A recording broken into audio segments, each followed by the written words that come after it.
ਸਤਿ ਸ਼੍ਰੀ ਅਕਾਲ ਜੀ, ਤੁਸੀਂ ਦੇਖ ਰਹੇ ਹੋ ਪ੍ਰਾਈਮ ਏਸ਼ੀਆ ਟੀਵੀ। ਮੈਂ ਪਰਮਜੀਤ ਸਿੰਘ ਬਾਠ ਤੁਹਾਡਾ ਸਾਰਿਆਂ ਦਾ ਸਵਾਗਤ ਕਰਦਾ। ਇਮੀਗ੍ਰੇਸ਼ਨ ਇੱਕ ਬਹੁਤ ਵੱਡਾ ਮੁੱਦਾ। ਅੱਜ ਉਸ ਮੁੱਦੇ ਦੇ ਉੱਤੇ ਚਰਚਾ ਕਰਨੀ ਹੈ ਕਿਉਂਕਿ ਜਿਹੜੇ ਸੱਜਣ ਪੰਜਾਬ 'ਚ ਬੈਠੇ ਨੇ ਉਹਨਾਂ ਨੂੰ ਵੀ ਉਡੀਕ ਰਹਿੰਦੀ ਹੈ ਕਿ ਸਾਡੇ ਪਰਿਵਾਰ ਦੇ ਮੈਂਬਰ ਰਿਸ਼ਤੇਦਾਰ ਜਿਹੜੇ ਕੈਨੇਡਾ 'ਚ ਨੇ ਪੱਕੇ ਕਦੋਂ ਹੋਣਗੇ, ਜਿਹੜੇ ਅੱਧੇ ਪੱਕੇ ਨੇ ਪੂਰੇ ਪੱਕੇ ਕਦੋਂ ਹੋਣਗੇ। ਤੇ ਦੂਸਰੀ ਗੱਲ, ਜਿਨ੍ਹਾਂ ਨੇ ਇੱਧਰਲੇ ਪਾਸੇ ਆਉਣਾ ਹੈ, ਜਿਨ੍ਹਾਂ ਦੇ ਪਰਿਵਾਰ ਦੇ ਮੈਂਬਰ ਇੰਡੀਆ ਨੇ, ਉਹਨਾਂ ਨੂੰ ਵੀ ਉਡੀਕ ਹੁੰਦੀ ਹੈ ਕਿ ਕਿਤੇ ਨਾ ਕਿਤੇ ਕੈਨੇਡਾ ਵਾਲੇ ਪਾਸਿਓਂ ਕੋਈ ਸੁੱਖ ਦਾ ਸਾਹ ਆਵੇ। ਤੇ ਸੁੱਖ ਦਾ ਸਾਹ ਕਦੋਂ ਆਉਣਾ ਹੈ ਉਹ ਜਾਣਨ ਦੇ ਲਈ ਅਸੀਂ ਸੁਖ ਧਾਲੀਵਾਲ ਮੈਂਬਰ ਪਾਰਲੀਮੈਂਟ ਸਾਹਿਬ ਨੇ ਉਹਨਾਂ ਨੂੰ ਬੇਨਤੀ ਕੀਤੀ ਸੀ ਤੇ ਉਹਨਾਂ ਤੋਂ ਪੁੱਛਦੇ ਹਾਂ। ਧਾਲੀਵਾਲ ਸਾਹਿਬ, ਸਵਾਗਤ ਹੈ ਜੀ। ਮਿਸਟਰ ਬਾਠ, ਮੇਰੇ ਵੱਲੋਂ ਤੁਹਾਨੂੰ ਔਰ ਪ੍ਰਾਈਮ ਏਸ਼ੀਆ ਸਮੂਹ ਦਰਸ਼ਕਾਂ ਨੂੰ ਬਹੁਤ ਪਿਆਰ ਸਤਿਕਾਰ ਜੀ। ਧਾਲੀਵਾਲ ਸਾਹਿਬ, ਹੁਣ ਤਾਂ ਅਸੀਂ ਗਿਣਤੀ ਕਰਨੋਂ ਹਟ ਗਏ ਕਿ ਤੁਸੀਂ ਕਿੰਨੀ ਵਾਰ MP ਬਣੇ ਹੋ ਤੇ ਐਤਕੀ ਸੁੱਖ ਨਾਲ ਸਿਟੀਜ਼ਨਸ਼ਿਪ ਤੇ ਇਮੀਗ੍ਰੇਸ਼ਨ ਕਮੇਟੀ ਜਿਹੜੀ ਹੈ ਉਹਦੇ ਵਿੱਚ ਤੁਹਾਡੀ ਕੁਰਸੀ ਡਿੱਠਦੀ ਹੈ। ਸਰਕਾਰ ਤੁਹਾਡੀ ਪਾਰਟੀ ਦੀ ਹੈ ਤਾਂ ਪੰਜਾਬੀ ਤੁਸੀਂ ਹੈਗੇ, ਪੰਜਾਬੀਆਂ ਦੀ ਪ੍ਰਤੀਨਿਧਤਾ ਕਰਦੇ ਆ। ਤੇ ਸਭ ਤੋਂ ਸ਼ੁਰੂਆਤ ਆਪਾਂ ਇੱਥੋਂ ਹੀ ਕਰਨੀ ਹੈ ਕਿ ਫਾਈਲਾਂ ਦਾ ਢੇਰ ਲੱਗਾ ਪਿਆ, ਉਹਦੇ ਪਿੱਛੇ ਕੋਵਿਡ ਹੈ ਜਾਂ ਕੁਛ ਵੀ ਹੈ। ਜਿਹੜੇ PR ਦੀ ਉਡੀਕ ਦੇ ਵਿੱਚ ਨੇ ਉਹ ਵੀ ਤੁਹਾਡੇ ਮੂੰਹੋਂ ਸੁਣਨਾ ਚਾਹੁੰਦੇ ਆ ਜੀ ਵਾਰੀ ਕਦੋਂ ਆਊਗੀ। ਜਿਨ੍ਹਾਂ ਦੇ ਪਰਿਵਾਰ ਦੇ ਮੈਂਬਰ ਉੱਧਰ ਨੇ, ਚਾਹੇ ਉਹ ਬਜ਼ੁਰਗ ਨੇ, ਚਾਹੇ ਕਈਆਂ ਦੇ ਸਪਾਊਸ ਨੇ, ਉਹ ਵੀ ਸੁਣਨਾ ਚਾਹੁੰਦੇ ਆ। ਜਿਨ੍ਹਾਂ ਨੇ ਅਜੇ ਫਾਈਲਾਂ ਲਾਉਣੀਆਂ ਉੱਧਰਲੇ ਪਾਸਿਓਂ ਉਹ ਵੀ ਸੁੱਖ ਦਾ ਸਾਹ ਚਾਹੁੰਦੇ ਆ। ਤੇ ਹੁਣ ਦੱਸਿਓ ਜ਼ਰੂਰ ਕਿ ਤੁਸੀਂ ਹੁਣ ਤਾਂ ਉਸ ਕਮੇਟੀ 'ਚ ਵੀ ਹੋ, ਕਿੱਥੇ ਕੁ ਕਹਾਣੀ ਖੜੀ ਹੈ, ਸਰਕਾਰ ਕੀ ਸੋਚਦੀ ਹੈ, ਕਿਵੇਂ ਇਸ ਡੀਲੇ ਨੂੰ ਦੂਰ ਕਰਨਾ ਹੈ? ਸਾਰਿਆਂ ਨੂੰ ਪਹਿਲਾਂ ਤਾਂ ਦੇਖੋ, ਜਿਹੜੀ ਕਮੇਟੀ ਵੀ ਆ ਉਹ ਮੈਂ ਚੁਣੀ ਇਸ ਕਰਕੇ ਸੀ। ਠੀਕ ਹੈ ਜੀ। ਕਿਉਂਕਿ ਉਹਦਾ ਕਾਰਨ ਇਹ ਸੀਗਾ ਕਿ ਨਹੀਂ ਤਾਂ ਅਦਰਵਾਈਜ਼ ਮੈਂ ਇੰਟਰਨੈਸ਼ਨਲ ਟ੍ਰੇਡ ਕਮੇਟੀ ਹਮੇਸ਼ਾ ਜਿਹੜੀ ਆ ਉਹਦੇ 'ਤੇ ਰਿਹਾ। ਜਦੋਂ ਮੈਂ ਦੇਖਦਾ ਵੀ ਬਹੁਤ ਸਾਰੀਆਂ ਗੰਭੀਰ ਸਮੱਸਿਆਵਾਂ ਜਿਹੜੀਆਂ ਨੇ, ਜਿਹੜੀਆਂ ਤੁਸੀਂ ਮੈਂਸ਼ਨ ਕੀਤੀਆਂ ਨੇ, ਉਹ ਉਹਨਾਂ ਦੇ ਵਿੱਚੋਂ ਦੀ ਲੋਕ ਜਿਹੜੇ ਆ ਉਹ ਲੰਘ ਰਹੇ ਆ। ਸੋ ਮੈਂ ਪਹਿਲੀ ਪ੍ਰੈਫਰੈਂਸ ਆਪਣੀ ਸਿਟੀਜ਼ਨਸ਼ਿਪ ਇਮੀਗ੍ਰੇਸ਼ਨ ਕਮੇਟੀ ਦਿੱਤੀ ਔਰ ਸਾਡੀ ਪਾਰਟੀ ਨੇ, ਵਿਪ ਨੇ, ਸਾਡੇ ਨੇ ਉਹ ਐਕਸੈਪਟ ਕੀਤੀ ਅਤੇ ਮੈਨੂੰ ਉੱਥੇ ਬਿਠਾਇਆ। ਔਰ ਇਹ ਮੈਂ ਵੀ ਦੇਖਦਾ ਵੀ ਕਿਸ ਤਰੀਕੇ ਨਾਲ ਜਿਹੜੀ ਹੈ ਉਹ ਲੋਕਾਂ ਦੀ ਮਦਦ ਕਰੀਏ ਕਿ ਉਹਨਾਂ ਨੂੰ ਸੁੱਖ ਦਾ ਸਾਹ ਆਵੇ। ਇਹ ਨੈਚੁਰਲ ਹੈ ਕਿਉਂਕਿ ਪਿੱਛੇ ਜੇ ਦੇਖਿਆ ਜਾਵੇ ਕਾਰਜਕਾਰੀ ਗੌਰਮੈਂਟ ਦੀ ਓਵਰਆਲ ਵਧੀਆ ਰਹੀ ਆ। ਦੇਖੋ ਉਹਦੇ ਵਿੱਚ ਦੋ ਰਾਇ ਨਹੀਂ, ਚਾਹੇ ਆਪਾਂ ਵੇਟ ਟਾਈਮਸ ਘਟਾਉਣ ਦੀ ਗੱਲ ਕਰ ਲਈਏ, ਸਪਾਊਸਲ ਕੇਸ 4-4 5-5 ਸਾਲ ਲੱਗ ਜਾਂਦੇ ਸੀ ਲੈ ਕੇ 13 ਮਹੀਨੇ 12 ਮਹੀਨੇ ਦੇ ਲਿਆਂਦਾ, ਪੇਰੈਂਟਸ 7-7 ਸਾਲ ਲੱਗ ਜਾਂਦੇ ਸੀ, 2 ਤੋਂ 2.5 ਸਾਲ ਦੇ ਵਿੱਚ ਆ ਜਾਂਦਾ ਸੀ। ਸੋ ਅਚੀਵਮੈਂਟ ਸੀ। ਪਿਛਲੇ ਸਾਲ ਦੇ ਵਿੱਚ 4,10,000 ਇਮੀਗ੍ਰੈਂਟ ਜਿਹੜੇ ਆ ਉਹਨਾਂ ਨੂੰ ਆਪਾਂ ਜਿਹੜੀ ਆ ਪਰਮਾਨੈਂਟ ਰੈਜ਼ੀਡੈਂਸੀ ਇਹ ਗੌਰਮੈਂਟ ਨੇ ਦਿੱਤੀ ਆ। ਔਰ ਉਹਦੇ ਵਿੱਚੋਂ ਬਹੁਤ ਸਾਰੇ ਲੋਕ ਜਿਹੜੇ ਸੀ ਉਹ ਵਿਦਨ ਕੈਨੇਡਾ ਜਿਹੜੇ ਆ ਉਹ ਪੱਕੇ ਕੀਤੇ। ਚਾਹੇ ਉਹ ਪਹਿਲਾਂ ਐਕਸਪ੍ਰੈਸ ਐਂਟਰੀ ਜਿਹੜੀ ਸੀਗੀ 1 ਈਅਰ ਐਕਸਪੀਰੀਅੰਸ ਕਲਾਸ ਵਾਲੀ 27,232 ਪਹਿਲਾਂ ਪੱਕੇ ਕਰਨੇ 75 ਸਕੋਰ ਨਾਲ, ਜਾਂ 90,000 ਜਿਹੜੇ ਸੀ ਬਾਅਦ ਦੇ ਵਿੱਚ ਹੋਰ ਕੱਢਣੀਆਂ, ਔਰ 30,000 ਜਿਹੜੇ ਨੇ ਪੇਰੈਂਟਸ ਐਂਡ ਗ੍ਰੈਂਡ ਪੇਰੈਂਟਸ ਦੀਆਂ application. That was landmark immigration ਜਿਹੜੀ ਪਾਲਿਸੀ ਪਿਛਲੇ ਸਾਲ ਜਿਹੜੀ ਸੀਗੀ ਉਹ ਵਧੀਆ ਰਹੀ। ਹੁਣ ਮੂਵਿੰਗ ਫਾਰਵਰਡ ਸਾਨੂੰ 8 ਲੱਖ ਆਪਾਂ 2 ਸਾਲਾਂ 'ਚ ਹੋਰ ਲੈ ਕੇ ਆਉਣਾ ਘੱਟੋ ਘੱਟ, ਠੀਕ ਹੈ ਨਾ। ਉਸ ਨੂੰ ਲੈ ਕੇ ਆਉਣ ਲਈ ਜਿਹੜੀਆਂ ਨੇ ਉਹ ਨਵੀਆਂ ਪਾਲਿਸੀ ਵੀ ਚਾਹੀਦੀਆਂ ਨੇ ਔਰ ਨਵੀਂ ਪਲਾਨ ਵੀ ਚਾਹੀਦੀ ਆ। ਪਰ ਮੋਸਟ ਇੰਪੋਰਟੈਂਟਲੀ ਜਿਹੜਾ ਤੁਸੀਂ ਇਸ਼ੂ ਰੇਜ਼ ਕੀਤਾ, ਇਹ ਜਿਹੜੀ ਆ ਸਮੱਸਿਆ ਸੋਲਵ ਹੋਣੀ ਚਾਹੀਦੀ। ਉਹ ਹੁਣ ਜਿਹੜੀ ਕਮੇਟੀ ਦੇ ਉੱਤੇ ਮੈਂ ਬੈਠਾ, ਤੁਸੀਂ ਕਹਿੰਦੇ ਹੋ ਅਸੀਂ ਸਾਡਾ ਜਿਹੜਾ ਕਮੇਟੀ ਦਾ, ਕਿਉਂਕਿ ਆਲ ਪਾਰਟੀ ਕਮੇਟੀ ਹੁੰਦੀ ਆ ਇਹਦੇ ਵਿੱਚ, ਉਹਦੇ ਵਿੱਚ ਜਿਹੜਾ ਮੇਨ ਫੋਕਸ ਸਾਡਾ ਹੋਊਗਾ ਉਹ ਇਹ ਮੈਨੂੰ ਲੱਗਦਾ ਪਹਿਲਾਂ ਹੋਣਾ ਚਾਹੀਦਾ ਕਿ ਸਟੂਡੈਂਟਸ ਜਿਹੜੇ ਆ ਰਹੇ ਆ ਉਹਨਾਂ ਨੂੰ ਅਸੀਂ ਕਿਸ ਤਰੀਕੇ ਨਾਲ ਸਮੱਸਿਆਵਾਂ ਉਹਨਾਂ ਦੀਆਂ, ਉਹਨਾਂ ਨੂੰ ਕਿੱਦਾਂ ਡੀਲ ਕਰਨਾ ਜਾਂ ਉਹਨਾਂ ਦੇ ਵੀਜ਼ੇ ਕਿੱਦਾਂ ਡੀਲ ਕਰਨੇ। ਔਰ ਦੂਸਰਾ ਹੈਗਾ ਜਿਹੜੀ ਸਾਡੀ ਫੈਮਿਲੀ ਰੀਯੂਨੀਫਿਕੇਸ਼ਨ ਆ ਉਹਨੂੰ ਜਲਦੀ ਤੋਂ ਜਲਦੀ ਕਿਸ ਤਰੀਕੇ ਇਕੱਠੇ ਕਰਨਾ। ਹਾਂ, ਮੈਂ ਸਮਝਦਾ ਕੋਵਿਡ ਕਰਕੇ ਹੁਣ ਦਿੱਲੀ ਐਮਬੈਸੀ ਜਿਹੜੀ ਆ ਉਹ ਬੰਦ ਪਈ ਆ, ਹਜੇ ਵੀ 3-4 ਮਹੀਨੇ ਖੁੱਲ੍ਹਣ ਦੀ ਕੋਈ ਆਸ ਨਹੀਂ ਲੱਗਦੀ ਕਿਉਂਕਿ ਹੁਣ ਓਮੀਕਰੋਨ ਆ ਗਈ, ਉਹਦੇ ਕਰਕੇ ਉੱਥੇ ਬ੍ਰੇਕ ਆਊਟ ਹੋ ਗਈ, ਉੱਥੇ ਐਮਬੈਸੀ 'ਚ ਉਹ ਵੀ ਫੇਰ ਬੰਦ। ਉਹਦਾ ਕਾਰਨ ਹੈ ਕਿ ਜਦੋਂ ਤਾਈਂ ਸਟਾਫ ਉੱਥੇ ਹੈ ਨਹੀਂ, ਜਿਹੜੀਆਂ ਪੁਰਾਣੀਆਂ ਐਪਲੀਕੇਸ਼ਨ ਆ ਉਹਨਾਂ 'ਤੇ ਟਾਈਮ ਲੱਗ ਰਿਹਾ। ਕਿਉਂ? ਉਹ ਪੇਪਰ ਐਪਲੀਕੇਸ਼ਨ ਸੀਗੀਆਂ, ਉੱਥੇ ਜਾ ਕੇ ਬਹਿ ਗਈਆਂ। ਜਿਹੜੀਆਂ ਹੁਣ ਨਵੀਆਂ ਐਪਲੀਕੇਸ਼ਨ ਆ ਰਹੀਆਂ ਉਹ ਬਹੁਤ ਤੇਜ਼ੀ ਨਾਲ ਤੁਸੀਂ ਦੇਖੋਗੇ ਪ੍ਰੋਸੈਸ। ਕਈਆਂ ਨੇ ਜਿਹੜੇ TR to PR ਐਪਲੀਕੇਸ਼ਨ 90,000 ਲਾਈ ਸੀਗੀ, ਉਹ 2-3 ਮਹੀਨੇ 'ਚ ਉਹਨਾਂ ਦਾ ਕੰਮ ਬਣ ਗਿਆ ਜੀ। ਹੁਣ ਜਿਹੜੀ ਨਵੀਂ ਐਪਲੀਕੇਸ਼ਨ ਆ ਉਹਨੂੰ ਅਸੀਂ ਕੋਸ਼ਿਸ਼ ਕਰਦੇ ਹਾਂ ਕਿ ਹਰੇਕ ਐਪਲੀਕੇਸ਼ਨ, ਕੋਸ਼ਿਸ਼ ਨਹੀਂ ਇਨਫੈਕਟ ਨਵੀਂ ਐਪਲੀਕੇਸ਼ਨ ਜਿਹੜੀ ਆ ਰਹੀ ਉਹਨੂੰ ਅਸੀਂ ਇਲੈਕਟ੍ਰੋਨਿਕ ਫਾਰਮੈਟ ਦੇ ਵਿੱਚ ਲੈ ਕੇ ਆ ਰਹੇ ਹਾਂ ਤਾਂ ਕਿ ਉਹਦਾ ਡਿਸੀਜਨ ਜ਼ਰੂਰੀ ਨਹੀਂ ਗਾ ਬਈ ਦਿੱਲੀ, ਇਸਲਾਮਾਬਾਦ, ਢਾਕੇ, ਕਿਸੇ ਹੋਰ ਥਾਂ 'ਤੇ ਬੈਠਿਆ ਹੋਣਾ। ਉਹ ਜਿਹੜਾ ਹੈਗਾ ਉਹ ਕਿਤੇ ਵੀ ਬੈਠਾ ਇਮੀਗ੍ਰੇਸ਼ਨ ਅਫਸਰ ਜਿਹੜਾ ਹੈਗਾ ਉਹ ਡਿਸੀਜਨ ਮੇਕ ਕਰ ਸਕੇ। ਸੋ ਜਿਹੜੀ ਇਹ ਆਸ ਆ, ਸਿਰਫ ਪੁਰਾਣੀਆਂ ਐਪਲੀਕੇਸ਼ਨਾਂ ਨੂੰ ਛੱਡ ਕੇ ਨਵੀਆਂ ਐਪਲੀਕੇਸ਼ਨ ਜਿਹੜੀਆਂ ਨੇ ਉਹਨਾਂ 'ਤੇ ਕੋਈ ਡਿਲੇ ਨਹੀਂ। ਪਰ ਕਮੇਟੀ ਦੇ ਵਿੱਚ ਅਸੀਂ ਇਹ ਸਟੱਡੀ ਕਰਾਂਗੇ, ਉਹਦੇ ਵਿੱਚ ਐਕਸਪਰਟਸ ਲੈ ਕੇ ਆਵਾਂਗੇ, ਉਹ ਸਾਨੂੰ ਦੱਸਣਗੇ ਵੀ ਆਉਣ ਵਾਲੇ ਸਮੇਂ ਦੇ ਵਿੱਚ ਕਿਹੋ ਜਿਹੀਆਂ ਪਾਲਿਸੀ ਚਾਹੀਦੀਆਂ ਨੇ ਔਰ ਕਿਸ ਤਰੀਕੇ ਦੇ ਨਾਲ ਜਿਹੜੀਆਂ ਡਿਲੇਜ਼ ਹੈਗੀਆਂ ਉਹਨੂੰ ਮਿਨੀਮਾਈਜ਼ ਕੀਤਾ ਜਾ ਸਕਦਾ। ਧਾਲੀਵਾਲ ਸਾਹਿਬ, ਮਿਨਿਸਟਰੀ ਦਾ ਪਤਾ ਹੁੰਦਾ ਲੋਕਾਂ ਨੂੰ, ਮੈਂਬਰ ਪਾਰਲੀਮੈਂਟ ਦਾ ਪਤਾ ਹੁੰਦਾ, ਵਿਚਾਲੇ ਹੁਣ ਕਮੇਟੀ ਆ ਗਈ। ਕਮੇਟੀ ਦਾ ਕੰਮ ਢੰਗ ਕੀ ਹੁੰਦਾ? ਕਮੇਟੀ ਨੇ ਸਿਫਾਰਿਸ਼ਾਂ ਕਰਨੀਆਂ ਹੁੰਦੀਆਂ ਜਾਂ ਕਮੇਟੀ ਨੇ ਪਾਲਿਸੀ ਡਰਾਫਟ ਕਰਨੀ ਹੁੰਦੀ ਹੈ? ਕਿਉਂਕਿ ਤੁਸੀਂ ਦੱਸਿਆ ਕਿ ਆਲ ਪਾਰਟੀ ਦੇ ਮੈਂਬਰ ਇਹਦੇ ਵਿੱਚ ਹੁੰਦੇ ਆ, ਉਹਦਾ ਕੰਮ ਢੰਗ ਕੀ ਹੁੰਦਾ ਕਿ ਤੁਸੀਂ ਡਰਾਫਟ ਕਰਕੇ ਕੁਝ ਦੇਣਾ ਤਾਂ ਸਰਕਾਰ ਨੇ ਅੱਗੇ ਉਹਨੂੰ ਇੰਪਲੀਮੈਂਟ ਕਰ ਦੇਣਾ? ਦੇਖੋ ਪਾਲਿਸੀ ਜਿਹੜੀ ਆ ਉਹ ਸਰਕਾਰ ਬਣਾਉਂਦੀ, ਕਿਉਂਕਿ ਦੇਖੋ ਸਰਕਾਰ ਨੂੰ ਮੈਂਡੇਟ ਦਿੱਤਾ, ਪਾਲਿਸੀ ਸਰਕਾਰ ਦੀ ਆ ਜੀ, ਠੀਕ ਹੈ ਨਾ, ਪਲਾਨ ਸਰਕਾਰ ਦੀ ਆ। ਪਰ ਜਿਹੜੀਆਂ ਸਮੱਸਿਆਵਾਂ ਆ ਰਹੀਆਂ ਨੇ, ਜਿੱਥੇ ਕਮੇਟੀ ਨੂੰ ਲੱਗਦਾ ਵੀ ਸਰਕਾਰ ਜਿਹੜੀ ਆ ਉਹ ਬੈਟਰ ਪਰਫਾਰਮ ਕਰ ਸਕਦੀ ਆ, ਉੱਥੇ ਫਿਰ ਉਹ ਜਿਹੜੀਆਂ ਨੇ ਕਮੇਟੀ ਜਿਹੜੀ ਆ ਉਹ ਸਟੱਡੀ ਕਰਦੀ ਡਿਫਰੈਂਟ ਟੌਪਿਕਸ 'ਤੇ। ਜਿੱਦਾਂ ਹੁਣ ਤੁਸੀਂ ਡਿਲੇਜ਼ ਦੀ ਗੱਲ ਕੀਤੀ, ਫਾਰ ਐਗਜ਼ਾਮਪਲ ਆਪਾਂ ਕੱਲ੍ਹ ਨੂੰ ਇਹ ਆ ਗਿਆ, ਇਹ ਲਿਆਂਦਾ ਵੀ ਅਸੀਂ ਹੁਣ ਕਮੇਟੀ ਨੇ ਸਟੱਡੀ ਕਰਨੀ ਵੀ ਡਿਲੇਜ਼ ਆ ਰਹੀਆਂ ਨੇ, ਲੰਮੀਆਂ ਡਿਲੇਜ਼ ਜਿਹੜੀਆਂ, ਚਾਹੇ ਉਹ ਕੋਵਿਡ ਕਰਕੇ ਆ ਚਾਹੇ ਕੋਈ ਹੈਗਾ, ਉਹਦੇ ਵਿੱਚ ਫਿਰ ਕੀ ਹੋਊਗਾ? ਉਹ ਕਮੇਟੀ ਦੇ ਵਿੱਚ ਜਿਹੜੀਆਂ ਨੇ ਮੈਜੋਰਿਟੀ ਜਿਹੜੇ ਨੇ ਮੈਂਬਰ ਉਹ ਵੋਟ ਪਾਉਂਦੇ ਨੇ, ਉਹ ਫਿਰ ਪ੍ਰਾਇਓਰਟੀ ਦਿੰਦੇ ਆ ਵੀ ਅੱਜ ਅਸੀਂ ਸਟੂਡੈਂਟਸ ਵਾਲੀ ਨੂੰ ਦੇਣੀ ਆ, ਇਮੀਗ੍ਰੇਸ਼ਨ ਨੂੰ ਦੇਣੀ ਆ, ਜਾਂ ਕੋਈ ਰਿਫਿਊਜੀਜ਼ ਨੇ ਉਹਨੂੰ ਦੇਣੀ ਆ, ਜਾਂ ਕੋਈ ਹੋਰ ਮਸਲਾ। ਸੋ ਉਹਦੇ ਮੁਤਾਬਕ ਜਦੋਂ ਹੁਣ ਡਿਲੇਜ਼ ਦੀਆਂ ਹਰੇਕ ਕੰਸਰਨਡ ਆ, ਚਾਹੇ ਉਹ ਲਿਬਰਲ ਮੈਂਬਰ ਆ, ਚਾਹੇ ਉਹ ਕੰਜ਼ਰਵੇਟਿਵ ਆ, ਚਾਹੇ NDP ਆ, ਰਾਈਟ, ਚਾਹੇ ਬਲਾਕ ਵਾਲੇ, ਉਹ ਅਸੀਂ ਸਪੋਜ਼ ਕਰੋ ਸਾਡਾ ਟੌਪ ਪ੍ਰਾਇਓਰਟੀ 'ਤੇ ਆ ਗਿਆ। ਉਸ ਤੋਂ ਬਾਅਦ ਕੀ ਆ, ਉਹ ਸਟੱਡੀ ਸ਼ੁਰੂ ਕਰ ਦਾਂਗੇ। ਉਹਦੇ ਲਈ ਦੇਖਾਂਗੇ ਵੀ ਅਸੀਂ ਕਿੰਨੇ ਦਿਨ ਜਿਹੜੇ ਆ ਉਹ 'ਤੇ ਲਾਉਣੇ ਆ, ਕਿੰਨੇ 2 ਵਾਰ ਬਹਿੰਦੀ ਕਮੇਟੀ ਇੱਕ ਹਫ਼ਤੇ ਦੇ ਵਿੱਚ, ਉਹ ਦੇਖਣਾ ਵੀ ਅਸੀਂ ਕਿੰਨੀਆਂ ਮੀਟਿੰਗਸ ਉਹਦੇ ਕਰਨੀਆਂ। ਉਸ ਦੇ ਵਿੱਚ ਫਿਰ ਜਿਹੜਾ ਹੈਗਾ ਐਕਸਪਰਟ ਲੈ ਕੇ ਆਉਂਦੇ ਅਸੀਂ ਜੀ, ਜਿਹੜੇ ਫੀਲਡ ਦੇ ਵਿੱਚ, ਚਾਹੇ ਉਹ ਵਕੀਲ ਆ, ਚਾਹੇ ਕੰਸਲਟੈਂਟ ਨੇ, ਚਾਹੇ ਉਹ ਅਫੈਕਟਡ ਫੈਮਲੀਜ਼ ਨੇ, ਜਿਨ੍ਹਾਂ ਲੋਕਾਂ ਨੂੰ ਇਸ ਬਾਰੇ ਪਤਾ ਵਾ, ਉਹ ਆ ਕੇ ਫਿਰ ਸਾਨੂੰ ਪ੍ਰੈਜੈਂਟੇਸ਼ਨ ਕਰਦੇ ਆ ਜੀ, ਤੇ ਨਾਲ ਉਹ ਰਿਕਮੈਂਡੇਸ਼ਨ ਕਰਦੇ ਨੇ ਜੀ। ਉਸ ਤੋਂ ਬਾਅਦ ਅਸੀਂ ਮਿਨਿਸਟਰ ਦਾ ਸਟਾਫ ਵੀ ਲੈ ਕੇ ਆਉਂਦੇ ਆ ਵੀ ਤੁਸੀਂ ਆ ਕੇ ਭਾਈ ਆਪਣਾ ਜਿਹੜਾ ਵਾ ਉਹ ਦੱਸ ਕੇ ਜਾਓ, ਤਾਂ ਕਿ ਉਹਨਾਂ ਨੂੰ ਵੀ ਉਹੀ ਕੁਐਸਚਨ ਪੁੱਛਦੇ ਆ ਸਾਰੇ ਮੈਂਬਰ ਆਫ ਪਾਰਲੀਮੈਂਟ ਜਿਹੜੇ ਵਿੱਚ ਕਮੇਟੀ 'ਚ ਬੈਠੇ ਆ। ਉਸ ਤੋਂ ਬਾਅਦ ਫਿਰ ਜਿਹੜੇ ਐਨਾਲਿਸਟ 2 ਹੁੰਦੇ ਨੇ, ਉਹ ਐਨਾਲਿਸਟ ਜਿਹੜੇ ਨੇ ਉਹ ਡਰਾਫਟ ਕਰਦੇ ਆ ਉਸ ਸਟੱਡੀ ਨੂੰ, ਉਹਦੇ ਵਿੱਚ ਅਸੀਂ ਰਿਕਮੈਂਡੇਸ਼ਨਸ ਮੇਕ ਕਰਦੇ ਹਾਂ, ਉਹ ਰਿਕਮੈਂਡੇਸ਼ਨ ਜਿਹੜੀਆਂ ਨੇ ਉਹ ਪਾਰਲੀਮੈਂਟ ਦੇ ਵਿੱਚ ਪ੍ਰੈਜੈਂਟ ਹੁੰਦੀਆਂ ਨੇ ਤਾਂ ਕਿ ਮਿਨਿਸਟਰ ਜਿਹੜਾ ਉਸ 'ਤੇ ਤਵੱਜੋ ਦੇ ਸਕੇ। ਠੀਕ ਹੈ ਜੀ। ਸੁਖ ਧਾਲੀਵਾਲ ਜੀ, ਤੁਸੀਂ ਕਿਹਾ ਕਿ ਨਵੀਆਂ ਫਾਈਲਾਂ ਜਿਹੜੀਆਂ ਉਹ ਤਾਂ ਅਸੀਂ ਝਟਪਟ ਹੀ ਦੇਖ ਰਹੇ ਹਾਂ, ਉਹਨਾਂ ਦੇ ਉੱਤੇ ਫੈਸਲਾ ਆ ਰਿਹਾ, ਪਰ ਲੱਖਾਂ ਦੀ ਗਿਣਤੀ ਹੈ ਪੁਰਾਣੀਆਂ ਫਾਈਲਾਂ ਦੀ। ਹੁਣ ਜਦੋਂ ਸੁਣਨਾ ਪ੍ਰੋਗਰਾਮ ਦੇਖਣਾ ਸਾਰਿਆਂ ਨੇ ਤਾਂ ਥੱਲੇ ਟਿੱਪਣੀਆਂ ਹੋਣ ਆਪਣੀ, ਸਾਡਾ ਕੀ ਹੋਊਗਾ?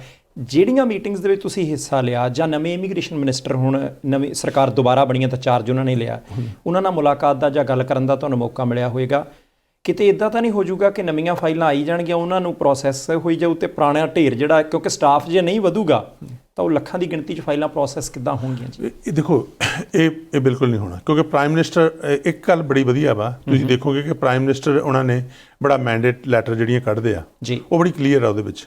ਉਹਨਾਂ ਦੇ ਵਿੱਚ ਵੀ ਉਹਨਾਂ ਨੇ ਜਿਹੜਾ ਇਹ ਮੈਂਸ਼ਨ ਕੀਤਾ ਵੀ ਜਿਹੜੀਆਂ ਇਮੀਗ੍ਰੇਸ਼ਨ ਡਿਲੇਜ਼ ਨੇ ਉਹਦੇ ਨਾਲ ਜਲਦੀ ਤੋਂ ਜਲਦੀ ਡੀਲ ਕਰੇ ਮਿਨਿਸਟਰ।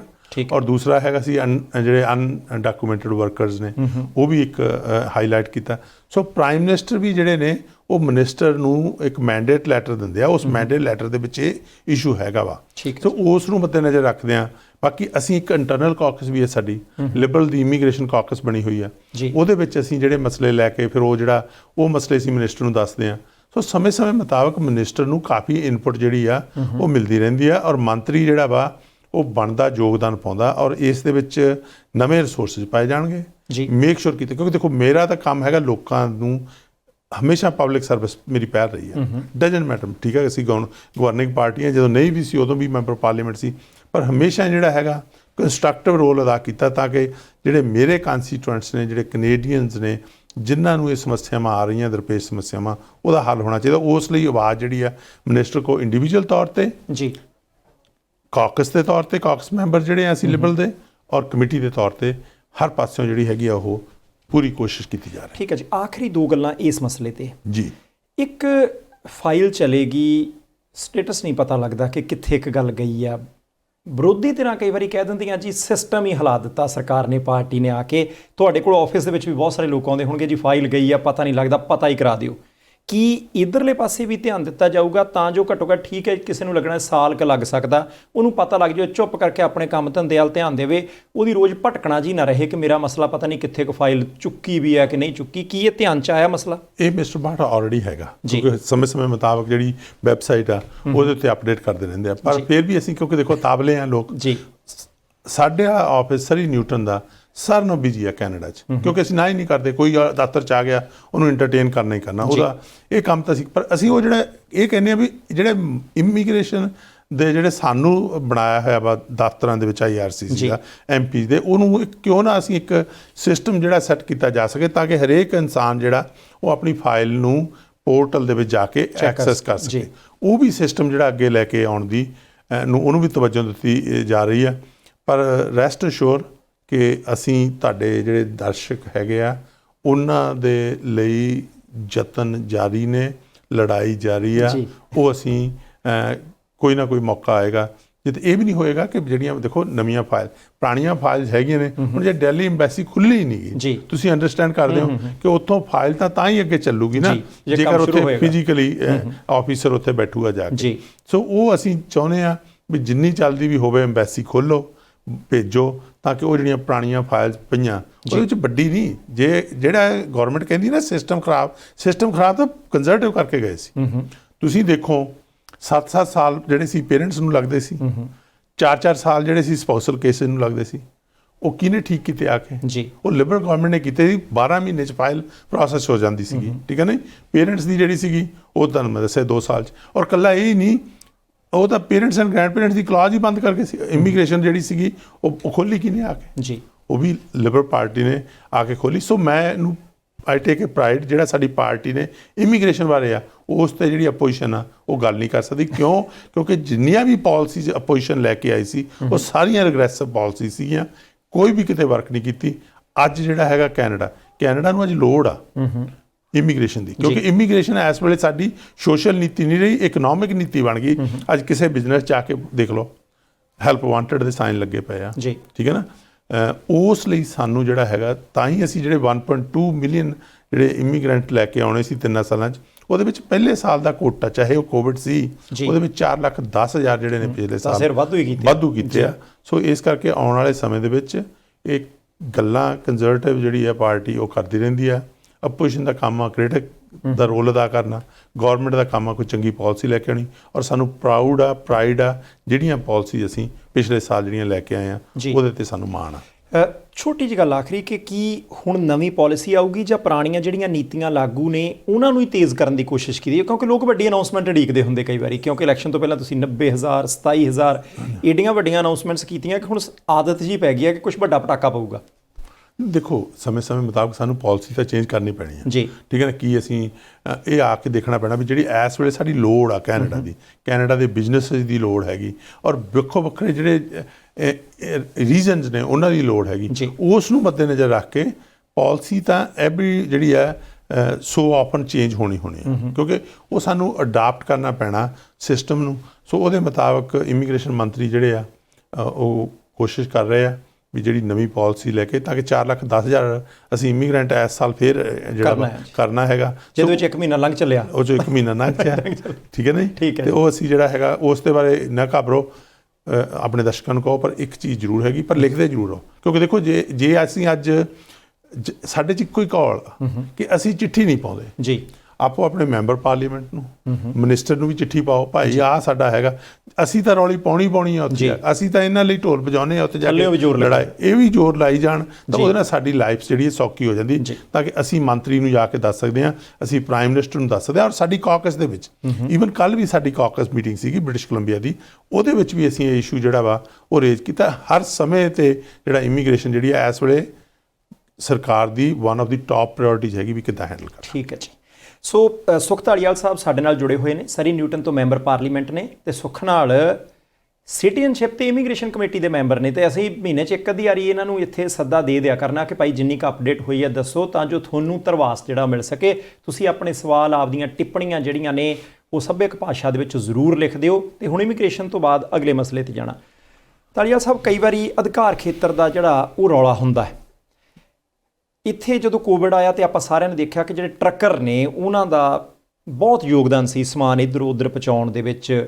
ਪਿੱਛੇ ਹੜ੍ਹ ਵੀ ਆਏ ਤੇ ਉਦੋਂ ਵੀ ਉਹਨਾਂ ਨੂੰ ਜਿੱਥੇ 8 ਘੰਟੇ ਲੱਗਦੇ ਸੀ 16 18 ਘੰਟੇ ਲੱਗੇ, ਸੜਕਾਂ ਵੀ ਟੁੱਟੀਆਂ।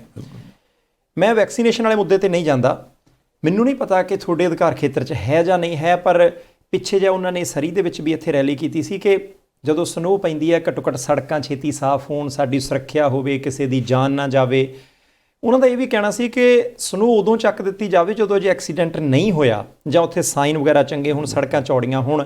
ਅਧਿਕਾਰ ਖੇਤਰ ਭਾਵੇਂ ਹੈ ਜਾਂ ਨਹੀਂ ਹੈ, ਪਰ ਕੀ ਇਹ ਮਸਲਾ ਤਰਜੀਹੀ ਆਧਾਰ ਤੇ ਪ੍ਰਾਇੋਰਟੀ ਦੇ ਉੱਤੇ ਹੱਲ ਹੋਣਾ ਚਾਹੀਦਾ ਕਿ ਨਹੀਂ, ਤੇ ਕਿਵੇਂ ਹੋ ਸਕਦਾ? ਦੇਖੋ ਬਿਲਕੁਲ ਤੁਸੀਂ ਵਧੀਆ ਪੁਆਇੰਟ ਰੇਜ਼ ਕੀਤਾ, ਔਰ ਮੈਂ ਇਸ ਤੁਹਾਡੇ ਨਾਲ ਤੁਸੀਂ ਜਿਹੜਾ ਕੁਐਸਚਨ ਪੁੱਛਿਆ ਉਹਦਾ ਜਵਾਬ ਹੈਗਾ ਹਾਂਜੀ, ਇਹਨੂੰ ਤਰਜੀਹ ਜਿਹੜੀ ਆ ਉਹ ਦੇਣੀ ਚਾਹੀਦੀ ਆ। ਕਿਉਂ? ਬੜੇ ਦੁੱਖ ਦੀ ਗੱਲ ਆ ਜਦੋਂ ਇੱਕ ਵੀ ਜਾਨ ਜਿਹੜੀ ਜਦੋਂ ਚਲੇ ਜਾਂਦੀ ਆ, ਇਟਸ ਟੂ ਮੈਨੀ, ਠੀਕ ਹੈ ਨਾ। ਔਰ ਮੈਂ ਹਰ ਹਫਤੇ ਕੋਈ ਨਾ ਕੋਈ ਐਸੀ ਇੰਸੀਡੈਂਟ ਜਿਹੜਾ ਮੇਰੇ ਕੋਲ ਆਉਂਦਾ, ਕਿਉਂਕਿ ਬੱਚੇ ਡਰਾਈਵ ਕਰਦੇ ਨੇ, ਉਹ ਕਿਸੇ ਦੀ ਬਾਡੀ ਨੂੰ ਕਹਿੰਦੇ ਸੀ ਇੰਡੀਆ ਲੈ ਕੇ ਜਾਣਾ, ਕਿਸੇ ਦੇ ਪੇਰੈਂਟਸ ਨੂੰ ਇੱਥੇ ਮੰਗਾਉਣਾ। ਸੋ ਜਦੋਂ ਅਸੀਂ ਇਹ ਦੇਖਦੇ ਹੈਗੇ ਹਾਂ ਯੰਗ ਪੀਪਲ ਜਦੋਂ ਡਾਈ ਹੁੰਦੇ, ਇਹ ਬੜੀ ਦੁੱਖ ਵਾਲੀ ਗੱਲ ਆ। ਔਰ ਦੂਸਰਾ ਜਿਹੜਾ ਹੈਗਾ ਅਧਿਕਾਰ ਖੇਤਰ ਦੀ ਗੱਲ ਕੀਤੀ, ਦੇਖੋ ਇਹ ਨਹੀਂ ਵੀ ਮੈਂ ਆਪਣਾ ਜਿਹੜਾ ਵਾ ਉਹ ਪ੍ਰੋਵਿੰਸ਼ੀਅਲ ਗੌਰਮੈਂਟ ਤੇ ਅਸੀਂ ਸਾਡੇ ਬੜੇ ਵਧੀਆ ਸੰਬੰਧ ਨੇ ਇੱਥੇ ਹੌਰਗਨ ਗੌਰਮੈਂਟ ਦੇ ਨਾਲ, ਟਰੂਡੋ ਗੌਰਮੈਂਟ ਰਲ ਕੇ ਕੰਮ ਕਰਦੀ ਆ। ਇਨਫੈਕਟ ਜਿਹੜੇ ਹਾਈਵੇਜ਼ ਹੈਗੇ ਨੇ ਉਹ ਪ੍ਰੋਵਿੰਸ਼ੀਅਲੀ ਗੌਰਮੈਂਟ ਜਿਹੜੀ ਆ ਮੇਨਟੇਨ ਕਰਦੀ, ਪਰ ਫਿਰ ਵੀ ਅਸੀਂ ਜਿਹੜਾ ਹੈਗਾ ਉਹਨਾਂ ਦੇ ਨਾਲ ਰਲ ਕੇ ਕੋਈ ਨਾ ਕੋਈ ਜਿਹੜਾ ਇਸ ਚੀਜ਼ ਦੀ ਜਿਹੜੀ ਆ ਉਹ ਅਵੇਅਰਨੈਸ ਉਹ ਲੈ ਕੇ ਆਏ, ਰੈਲੀ ਵੀ ਕੀਤੀ। ਔਰ ਇਹ ਹੈਗੀ ਸੀ ਹਾਈਵੇ ਟਰੱਕਰਸ ਦੀ ਗੱਲ ਜੇ ਤੁਸੀਂ ਕਰਦੇ ਹੋ, ਠੀਕ ਹੈ ਨਾ, ਕਿਉਂਕਿ ਪ੍ਰਾਈਮ ਮਿਨਿਸਟਰ ਨੇ ਵੀ ਇਹ ਗੱਲ ਕਲੀਅਰ ਕਹਿੰਦੇ ਆ ਵੀ ਜਿਹੜੇ ਅੱਜ ਸਪਲਾਈ ਚੇਨ ਨੂੰ ਰੱਖਣਾ ਹੈਗਾ ਕਾਮਯਾਬ, ਜਾਂ ਅਸੀਂ ਜਿਹੜੇ ਫਸਟ ਰਿਸਪੌਂਡਰ ਟਰੱਕਰਸ ਹੈਗੇ। ਔਰ ਦੂਸਰਾ ਇੱਕ ਪੋਰਟ ਟਰੱਕਿੰਗ ਦੀ ਗੱਲ ਸੁਣੀ ਹੋਣੀ, ਦੇਖੋ ਉਹਨਾਂ ਦਾ ਵੀ ਲੰਮੇ ਸਮੇਂ ਤੋਂ ਇਸ਼ੂ ਲਟਕਦਾ ਹੁੰਦਾ ਸੀ। ਉਹਦੇ ਵਿੱਚ ਵੀ ਚਾਹੇ ਪੋਰਟ ਸਾਡੇ ਤੋਂ ਆਰਮਜ਼ ਲੈਂਥ ਤੇ ਅਸੀਂ ਕੁਝ ਕਰ ਨਹੀਂ ਬਾਲਾ ਸਕਦੇ, ਪਰ ਇਸ ਵੇਲੇ ਜਿਹੜਾ ਸੀਗਾ ਕਿਉਂਕਿ ਸਾਡੇ ਆਪਣੇ ਟਰੱਕਿੰਗ ਗਗਨ ਸਿੰਘ ਨੇ ਸਰਦਾਰ ਜੀ ਉਹਨਾਂ ਨੇ, ਔਰ ਮਿਸਟਰ ਨਾਗਰਾਜ ਯੂਨੀਫੋਰ ਇਹ ਮੈਨੂੰ ਜਦੋਂ ਮਿਲਦੇ ਰਹੇ, ਇੱਕ ਬਾਰ-ਬਾਰ ਗਗਨ ਉਹਨਾਂ ਨੇ ਇਸ ਆਵਾਜ਼ ਉਠਾਈ ਵੀ ਜੀ ਇਹ ਸਾਡੀ, ਔਰ ਹੋਰ ਟਰੱਕਰਸ ਨੇ ਵੀ ਉਹਨਾਂ ਦੀ ਜਿਹੜੀ 10 ਸਾਲ ਦੀ ਏਜ ਹੈਗੀ ਆ ਉਹ ਆ ਰਹੀ ਸੀ, ਕੋਵਿਡ ਕਰਕੇ ਟਰੱਕ ਮਿਲ ਨਹੀਂ ਸੀ ਰਹੇ। ਦੂਸਰਾ ਜਿਹੜਾ ਸੀਗਾ ਇੱਕਦਮ ਪ੍ਰੈਸ਼ਰ ਪੈ ਗਿਆ। ਸੋ ਉਹ ਜਿਹੜਾ ਸੀ ਐਤਕੀ ਮੰਤਰੀ ਨੇ ਜਿਹੜੇ ਸੀਗੇ ਟਰਾਂਸਪੋਰਟ ਨੂੰ, ਜਦੋਂ ਅਸੀਂ ਉਹਨਾਂ ਨੂੰ ਕਿਹਾ, ਉਹਨਾਂ ਨੇ ਇੱਕ ਬੜਾ ਵਧੀਆ ਸਟੈਪ ਲਿਆ, ਉਹਨਾਂ ਨੇ ਬੜੀ ਲੀਡਰਸ਼ਿਪ ਦਿਖਾਈ ਐਂਡ ਠੋਸ ਲੀਡਰਸ਼ਿਪ, ਡਿਸਾਈਸਿਵ ਡਿਸੀਜਨ ਸੀ ਵੀ ਇਹ ਜਿਹੜਾ ਮਸਲਾ ਹੈਗਾ ਇਹ ਛੇਤੀ ਤੋਂ ਛੇਤੀ ਇਹਨੂੰ ਪਹਿਲਾਂ ਪੋਸਟਪੋਨ ਕਰੀਏ। ਦੂਸਰਾ ਇਹਦੀ ਨੈਗੋਸ਼ੀਏਸ਼ਨ ਜਿਹੜੀ ਟਰੱਕਰਸ ਦੇ ਨਾਲ ਕਰੋ। ਕਿਉਂ ਮੈਂ ਇਹ ਰੇਜ਼ ਕੀਤਾ ਸੀ ਉੱਥੇ ਵੀ ਇਹ ਜਿਹੜੀ ਸਿਸਟੈਮਿਕ ਜਿਹੜਾ ਡਿਸਕ੍ਰਿਮੀਨੇਸ਼ਨ ਹੈਗੀ, ਕਿਉਂਕਿ ਇੱਕ ਪਰਟੀਕੂਲਰ ਗਰੁੱਪ ਦੇ ਜਿਹੜੇ ਕਮਿਊਨਿਟੀ ਦੇ ਲੋਕ ਜਿਹੜੇ ਉੱਥੇ ਪੋਰਟ 'ਤੇ ਡਰਾਈਵ ਕਰਦੇ ਆ, ਸੋ ਉਹ ਫੈਸਲਾ ਹੋਇਆ। ਸੋ ਜਿੱਥੇ ਵੀ ਟਰੱਕਰਸ ਵੀਰਾਂ ਦੀ ਗੱਲ ਹੈਗੀ ਆ ਉੱਥੇ ਉਹਨਾਂ ਦੇ ਨਾਲ ਖੜ੍ਹੇ ਆ, ਅਤੇ ਹੋਪਫੁਲੀ ਜਿਹੜਾ ਪਰਮਾਤਮਾ ਕਰੇ ਕਿ ਜਿਹੜੀਆਂ ਇਹ ਚੀਜ਼ਾਂ ਠੀਕ ਹੋ ਜਾਣ, ਕੋਈ ਵੀ ਜਿਹੜੀ ਜਾਨ ਆ ਅਸੀਂ ਉਹ ਨੁਕਸਾਨ ਨਾ ਹੋਵੇ। ਠੀਕ ਹੈ ਜੀ। ਇੱਕ ਧਾਲੀਵਾਲ ਸਾਹਿਬ ਦੱਸਿਓ, ਜਦੋਂ ਆਪਾਂ ਭਾਰਤ ਵਾਲੇ ਪਾਸੇ 'ਚ ਹੋਰ ਜਿਹੜੀਆਂ ਥਰਡ ਵਰਲਡ ਕੰਟਰੀਜ਼ ਨੇ ਉੱਥੇ ਤੇ ਇਲੈਕਸ਼ਨ ਤੋਂ ਪਹਿਲਾਂ ਸਰਕਾਰਾਂ ਤੇਜ਼ ਬਹੁਤ ਹੁੰਦੀਆਂ, ਫਿਰ ਉੱਥੇ ਸਲੋ ਹੋ ਜਾਂਦੀਆਂ, ਇੱਥੇ ਸਪੀਡ ਠੀਕ ਹੀ ਆ? ਬਿਲਕੁਲ ਸਹੀ ਹੈ, ਤੇਜ਼ ਚੱਲ ਰਿਹਾ ਤੇਜ਼ ਚੱਲ ਰਿਹਾ, ਠੀਕ ਹੈ ਜੀ। ਅੱਛਾ ਧਾਲੀਵਾਲ ਸਾਹਿਬ, ਇੱਕ ਚੀਜ਼ ਹੋਰ ਫਿਰ ਉਹੀ ਗੱਲ ਆਉਂਦੀ ਹੈ ਕਿ ਜਿਹੜੇ ਵੀ ਬੰਦੇ ਨੂੰ ਮਿਲਦੇ ਆ ਉਹ ਹਾਲ ਚਾਲ ਬਾਅਦ 'ਚ ਪੁੱਛਦਾ, ਘਰਾਂ ਦੀ ਕੀਮਤ ਪਹਿਲਾਂ ਦੱਸਦਾ ਹੈ। ਅਫੋਰਡੇਬਿਲਟੀ, ਹਾਂ, ਅਫੋਰਡੇਬਿਲਟੀ ਦਾ ਮਸਲਾ ਜਿਹੜਾ ਉਹ ਪੈਦਾ ਹੋ ਗਿਆ। ਖਾਸ ਤੌਰ 'ਤੇ ਆਪਣਾ ਭਾਈਚਾਰਾ, ਆਪਾਂ ਨੂੰ ਤਸੱਲੀ ਉਦੋਂ ਹੁੰਦੀ ਹੈ ਜਦੋਂ ਆਪਦਾ ਘਰ ਹੋਵੇ, ਛੋਟਾ ਹੋਵੇ ਵੱਡਾ ਹੋਵੇ, ਅਤੇ ਆਪਣਾ ਭਾਈਚਾਰਾ ਹੈ ਵੀ ਇੱਦਾਂ ਦਾ, ਅਸੀਂ ਦੂਰ ਨਹੀਂ ਰਹਿਣਾ ਚਾਹੁੰਦੇ ਹੁੰਦੇ, ਐਨ ਗੁਆਂਢ 'ਚ ਰਹਿਣਾ ਚਾਹੁੰਦੇ ਹੁੰਦੇ ਜਿੱਥੇ ਆਪਣੇ ਬੰਦੇ ਹੋਣ, ਸਵੇਰ ਸ਼ਾਮ ਕਿਤੇ ਸਾਗ ਵਾਲੀ ਕੌਲੀ ਇੱਧਰ ਉੱਧਰ ਲੈ ਲਈਏ, ਸਰੀ 'ਚ ਹੀ ਹੋਵੇ, ਸਰੀ 'ਚ ਹੀ ਹੋਵੇ ਸਿੱਧੀ ਗੱਲ। ਦੋ ਹੀ ਆ, ਬਰੈਂਪਟਨ ਜਾਂ ਸਰੀ ਹੈ। ਹੁਣ ਕੀ ਲੱਗਦਾ ਕਿ ਫੈਡਰਲ ਗੌਰਮੈਂਟ ਕੋਈ ਉਹਨਾਂ ਦੇ ਕੰਨਾਂ 'ਚ ਆਵਾਜ਼ ਪੈਂਦੀ ਹੈ ਪ੍ਰੋਵਿੰਸ਼ੀਅਲ ਗੌਰਮੈਂਟ ਦੇ ਨਾਲ ਜਾਂ ਮਿਊਨਿਸਪੈਲਿਟੀ ਦੇ ਨਾਲ ਰਲ ਕੇ ਕੁਛ ਇੱਦਾਂ ਦਾ ਪ੍ਰੋਗਰਾਮ ਆਊਗਾ ਕਿ ਜਿਨ੍ਹਾਂ ਦੀ ਤਨਖਾਹ ਘੱਟ ਹੈ, ਜਿਹੜੇ ਬਹੁਤੇ ਸਕਿਲਡ ਨਹੀਂ ਹੈਗੇ, ਵਾਈਟ ਕਾਲਰ ਜੌਬ ਵੱਡੀਆਂ ਤਨਖਾਹਾਂ ਵਾਲੀ ਨਹੀਂ ਕਰਦੇ, ਕਿ ਕਦੇ ਉਹਨਾਂ ਦਾ ਵੀ ਸਰੀ ਦੇ ਵਿੱਚ ਘਰ ਲੈਣ ਦਾ ਸੁਪਨਾ ਸਾਕਾਰ ਹੋ? ਦੇਖੋ ਸਮੇਂ ਮੁਤਾਬਕ ਜਿਹੜਾ ਸੀਗੇ ਉਹ ਅਸੀਂ ਲੈ ਕੇ ਆਏ। ਫਸਟ ਟਾਈਮ ਚਾਹੇ ਹੋਮ ਬਾਇਰ ਹੋਵੇ, ਚਾਹੇ CHMC ਦੇ ਥਰੂ ਉਹਨਾਂ ਨੂੰ ਮੌਰਗੇਜ ਦੇ ਵਿੱਚ ਹੈਲਪ ਕਰਨ ਦੀ ਗੱਲ ਕਰ ਲਈਏ, ਔਰ ਚਾਹੇ ਅਸੀਂ ਜਿਹੜੇ ਸੀਗੇ ਰੈਪਿਡ ਹਾਊਸਿੰਗ ਇਨੀਸ਼ੀਏਟਿਵਸ ਲੈ ਕੇ ਆਏ, ਸਿਟੀਜ਼ ਨੂੰ ਜਿਹੜੇ ਸੀਗੇ ਪੈਸੇ ਦੇਈਏ ਭਾਈ ਛੇਤੀ ਤੋਂ ਛੇਤੀ ਜਿਹੜੇ ਨੇ ਹੋਰ ਹਾਊਸਿਸ ਲਿਆਓ। ਪਰ ਤੁਸੀਂ ਇੱਕ ਜਿਹੜੀ ਗੱਲ ਕੀਤੀ ਹੈ, ਜਿਹੜੀ ਵੱਡਾ ਇਹ ਸਮੱਸਿਆ ਵਾ ਨਾ ਸਰੀ ਦੇ ਵਿੱਚ ਆਪਾਂ ਐਗਜ਼ਾਮਪਲ ਲਾ ਲਏ, ਕਿਉਂਕਿ ਹੁਣ ਕਹਿੰਦੇ 1500 ਪ੍ਰਾਣੀ ਜਿਹੜਾ ਵਾ ਉਹ ਇੱਥੇ ਮੂਵ ਹੋ ਰਿਹਾ ਮਹੀਨੇ 'ਚ।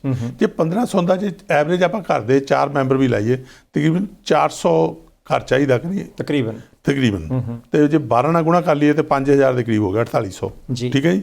ਪਲੱਸ ਜਿਹੜੇ ਰਹਿ ਰਹੇ ਆ ਉਹਨਾਂ ਨੇ ਵੀ ਢਾਹ ਕੇ ਬਣਾਉਣਾ, ਕਿਸੇ ਨੇ ਕੁਛ ਕਰਨਾ। ਸੋ 5000 ਤਾਂ ਮਿਨੀਮਮ ਪਰਮਿਟ ਚਾਹੀਦਾ।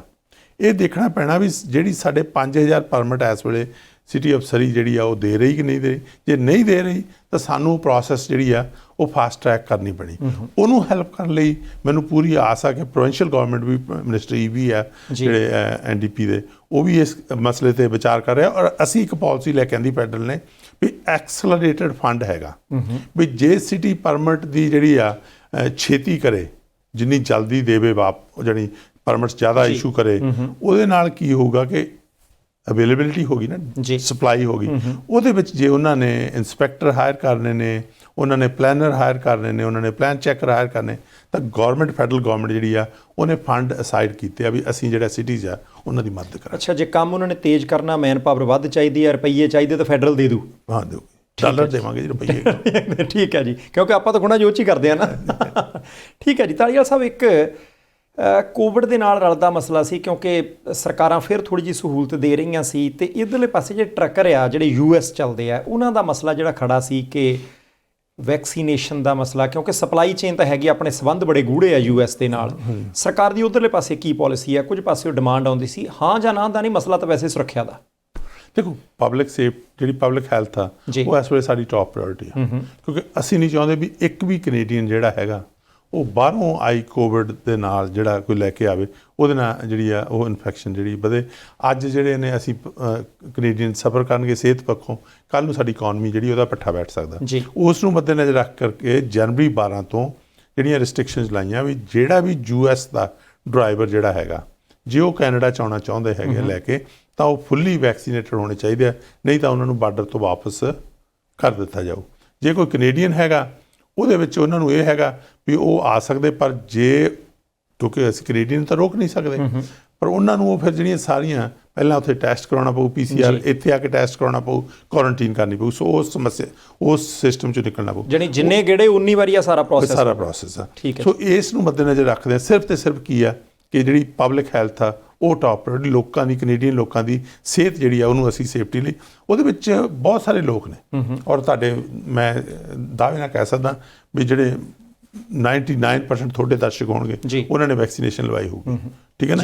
ਔਰ ਮੈਂ ਜਿਨ੍ਹਾਂ ਨਾਲ ਗੱਲ ਕਰ ਰਿਹਾ, ਇਹ ਚੰਦ ਕੁ ਲੋਕ ਹੈਗੇ ਆ ਜਿਹੜੇ ਐਂਟੀ ਵੈਕਸੀਨੇਸ਼ਨ ਜਿਹੜੀ ਆ, ਇਹ ਹਰ ਸਾਇੰਸ ਦੱਸ ਰਹੀ ਆ, ਹਰ ਐਕਸਪਰਟ ਦੱਸ ਰਿਹਾ ਵੀ ਵੈਕਸੀਨੇਸ਼ਨ ਜਾਨ ਬਚਾਉਂਦੀ ਆ। ਜੇ ਉਹ ਜਾਨਾਂ ਬਚਾਉਂਦੀ ਆ ਤਾਂ ਕਿਉਂ ਨਹੀਂ ਲਵਾਉਂਦੇ? ਹੁਣ ਉਹ ਜਿਹੜੇ ਹੈਗੇ ਨੇ, ਉਹ ਇੱਧਰ ਨੂੰ ਪ੍ਰੋਟੈਸਟ ਜਿਹੜਾ ਉਹ ਕਰ ਰਹੇ ਆ, ਉਹਨਾਂ ਨੇ ਬਹੀਰਾਂ ਕੱਤੀਆਂ ਹੋਈਆਂ ਨੇ ਬਈ ਅਸੀਂ ਪਾਰਲੀਮੈਂਟ 'ਤੇ ਜਾਣਾ, ਅਗਲੇ ਹਫ਼ਤੇ ਪਾਰਲੀਮੈਂਟ ਖੁੱਲ੍ਹਣੀ ਆ। ਪਰ ਇੱਕ ਗੱਲ ਤੁਹਾਨੂੰ ਦੱਸ ਦਿੰਦੇ ਆ ਵੀ ਇਹ ਜਿਹੜਾ ਵਾ, ਅਸੀਂ ਸਰਕਾਰ ਇੱਥੇ ਝੁਕਣ ਨਹੀਂ ਜਾ ਰਹੀ।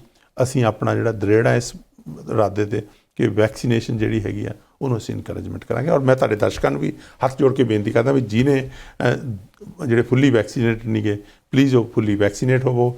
ਜੇ ਕਿਸੇ ਨੇ ਉਹ ਜਿਹੜੀ ਬੂਸਟਰ ਡੋਜ਼ ਲਵਾਉਣੀ ਆ ਉਹ ਵੀ ਲਓ। ਮੈਂ ਤੁਹਾਡੇ ਸਾਹਮਣੇ ਬੈਠਾ, ਤਿੰਨੇ ਡੋਜ਼ ਲਵਾ ਕੇ। ਜਾਂਦਿਆਂ ਸੁਖ ਧਾਲੀਵਾਲ ਜੀ, ਕਿਉਂਕਿ ਤੁਸੀਂ ਨਾ ਕਿੰਨੀਆਂ ਚੀਜ਼ਾਂ ਸ਼ਹਿਰ ਦੇ ਉੱਤੇ ਆ ਕੇ ਰੱਖੀਆਂ ਸੀ ਕਿ ਪਰਮਿਟ ਉਹਨਾਂ ਨੇ ਦੇਣੇ ਆ, ਮਕਾਨ ਘਰ ਜਿੰਨੇ ਕੁ ਬਣਨੇ ਆ ਉੱਧਰਲੇ ਪਾਸੇ ਕਰਨੇ ਆ, ਅਤੇ ਸ਼ਹਿਰ ਦੇ ਵਿੱਚ ਕੰਮ ਚੱਲਦਾ ਹੁੰਦਾ ਸਾਰਾ ਇੱਕ ਬੰਦੇ ਦੀ ਆਵਾਜ਼ ਦੇ ਨਾਲ, ਅਤੇ ਉਹਨੂੰ ਮੇਅਰ ਕਹਿੰਦੇ ਆ।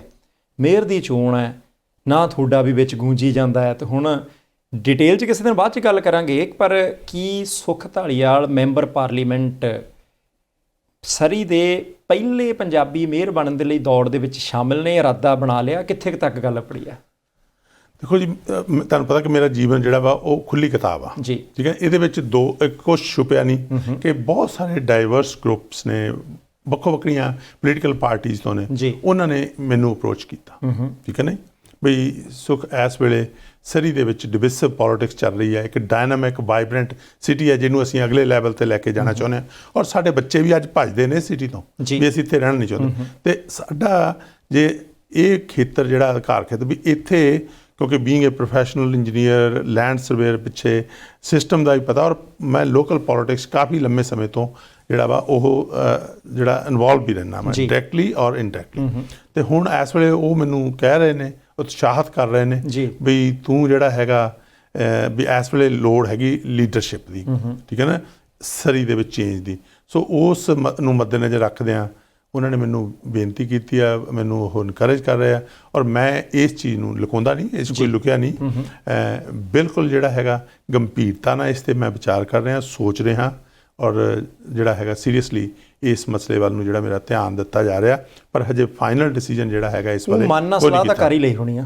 ਨਹੀਂ, ਦੇਖੋ, ਮਨ ਨਾਲ ਸਲਾਹ ਤਾਂ ਜਿੱਦੇ ਕਰ ਲਈ, ਤੁਹਾਨੂੰ ਦੱਸਿਆ ਵੀ ਓਪਨ ਬੁੱਕਾਂ, ਖੁੱਲ੍ਹੀ ਕਿਤਾਬਾਂ, ਉੱਦਾਂ ਹੀ ਆ ਕੇ ਲੋਕਾਂ ਨੂੰ ਦੱਸ ਦਿਆਂਗੇ ਵੀ ਆਹ ਦੇਖੋ ਜੀ, ਮਨ ਜਿਹੜਾ ਆ ਅੱਜ ਇਹ ਮੰਨ ਗਿਆ।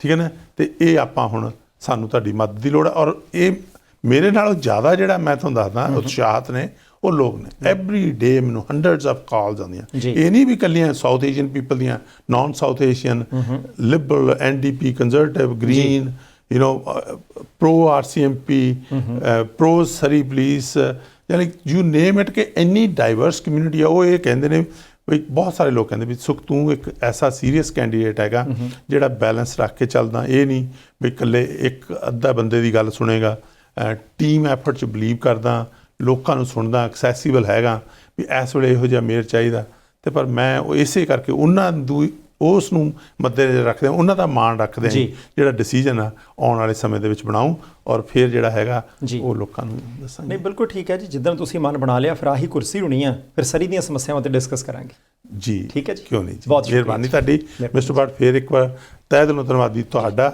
ਪ੍ਰਾਈਮ ਏਸ਼ੀਆ ਦੀ ਸਮੂਹ ਟੀਮ ਦਾ, ਔਰ ਤੁਹਾਡੇ ਸਮੂਹ ਦਰਸ਼ਕਾਂ ਦਾ। ਤੁਸੀਂ ਚੜ੍ਹਦੀ ਕਲਾ 'ਚ ਰਹੋ, ਤੁਹਾਡੇ ਦਰਸ਼ਕ ਚੜ੍ਹਦੀ ਕਲਾ 'ਚ। ਸ਼ੁਕਰੀਆ ਜੀ, ਬਹੁਤ ਮਿਹਰਬਾਨੀ। ਸੋ ਸੁਖ ਧਾਲੀਵਾਲ ਸਾਹਿਬ ਮੈਂਬਰ ਪਾਰਲੀਮੈਂਟ ਨੇ, ਤੇ ਚਰਚਾ ਬੜੀ ਚੱਲਦੀ ਹੈ ਕਿ ਸਰੀ ਦੇ ਮੇਅਰ ਦੀ ਚੋਣ ਹੋਣੀ ਹੈ, ਤੇ ਉਦੋਂ ਫਿਰ ਢੋਲ ਦੇ ਉੱਤੇ ਡਗਾ ਕਹਿੰਦੇ ਇਹਨਾਂ ਨੇ ਲਾ ਦੇਣਾ ਹੈ। ਤੇ ਦੇਖਦੇ ਹਾਂ, ਕਿਉਂਕਿ ਉਹ ਵੀ ਇਤਿਹਾਸ ਹੀ ਸਿਰਜਿਆ ਜਾਣਾ। ਅਜੇ ਤੱਕ ਆਪਣੇ ਭਾਈਚਾਰੇ ਦੀ ਵਸੋਂ ਬਹੁਤ ਹੈ, ਵੋਟ ਪਰਸੈਂਟੇਜ ਬਹੁਤ ਹੈ, ਪਰ ਅਜੇ ਤੱਕ ਮੇਅਰ ਨਹੀਂ ਪੰਜਾਬੀ ਮਿਲਿਆ।